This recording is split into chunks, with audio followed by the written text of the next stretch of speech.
What is up, you guys? Back here.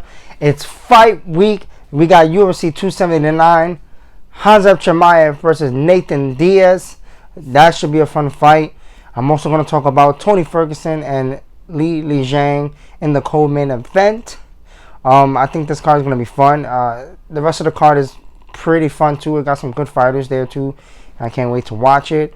Before I get started, make sure to please hit the subscribe button, ring that bell. Really would appreciate it. And without any further ado, let's dive right into it. This isn't going to be a breakdown. I've done that. I'm going to put it down in the description, put it in the cards, and put it at the end of the video as well if you guys want to click on it and check it out. So this fight is going to be interesting. The main event, of course.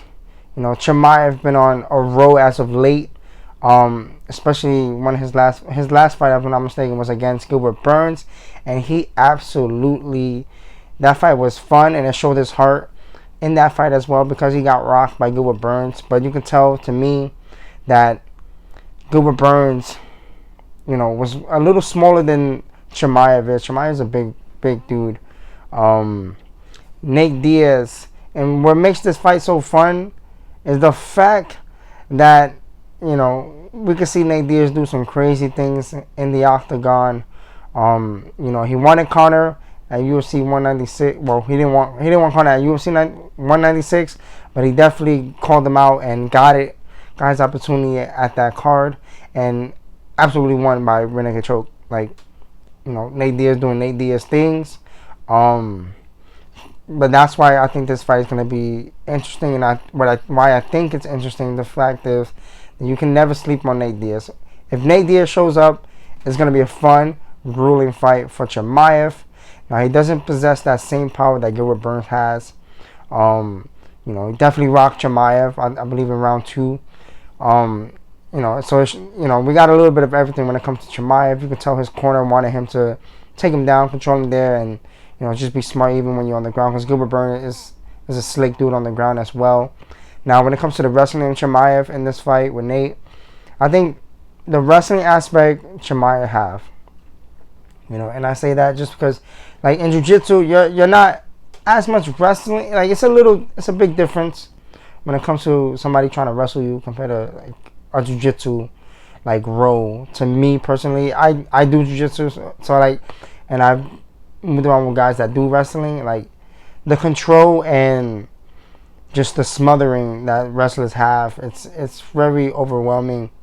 You know, you add punches and elbows to the mix, it makes it even more tougher.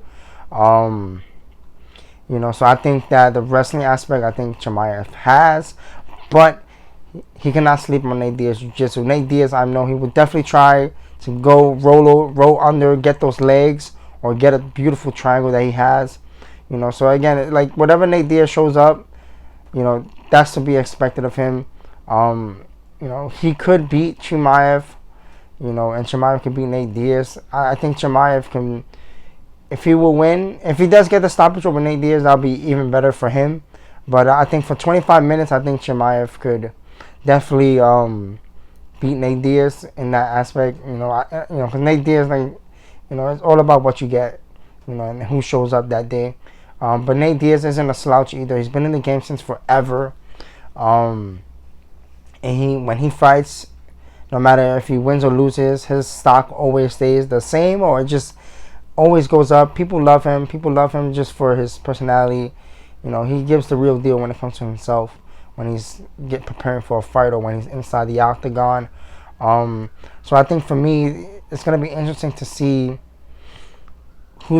if he'll show up and give it his all against somebody like Khamzat Chimaev. Now, it's probably somebody that he doesn't want to fight just because Chimaev's not high in the rankings, but I think it's a fun fight and the fans are going to love it, and that's probably why he took it in the first place, because the fans are going to love it. Chimaev is just as gangster. He wants to fight. You know, so it's going to be very interesting to say the least. I'm not going to choose, you know, but let you guys choose down in the comment section, of course. Let me know. For Chimaev, just have to insert his dominance, man. Be first. Use the wrestling. Be smart. Be aware of the jiu-jitsu side coming from Nate Diaz. And for Nate Diaz, he just has to be smart and do him, man. Make it a fun fight. Make it an ugly fight. Make Chimaev want to bring that dog out the way he did against Gilbert Burns. Because that showed, he has that heart as well. So it's going to be interesting. I can't wait to watch the fight. It's going to be bananas. Again, let me know down in the comment section what do you guys think and who you guys got winning. In the co-main event, just real quick recap, we got Li Zhang versus Tony Ferguson. Tony Ferguson, I feel like there's a must-win for him, and at least this time he's going up in weight. He's fighting at 170, so I think it'll be a little bit of a different Tony Ferguson. But after that Michael Chandler fight, man, it's very hard to I like Tony Ferguson, but Li Zhang has pop in his hands too, man. So it's gonna be interesting. It just matters the fact of how Li Zhang deals with the awkwardness of Tony Ferguson. Because Tony is awkward. He do awkward things. So it's gonna be interesting to say the least to see who's gonna come out on top on that one. But I feel like if Li Zhang lands something, Tony going out, especially fighting at 170. Or he might be able to take it a little bit more now that he's not cutting at 155. Who knows? We're going to find out Saturday night. Make sure you guys tune into the fight because I know I will. And, yeah, man, I thank you guys for watching. If you guys liked the video, make sure to throw those thumbs up. Would appreciate it. And I'll catch you guys in the next video. Peace.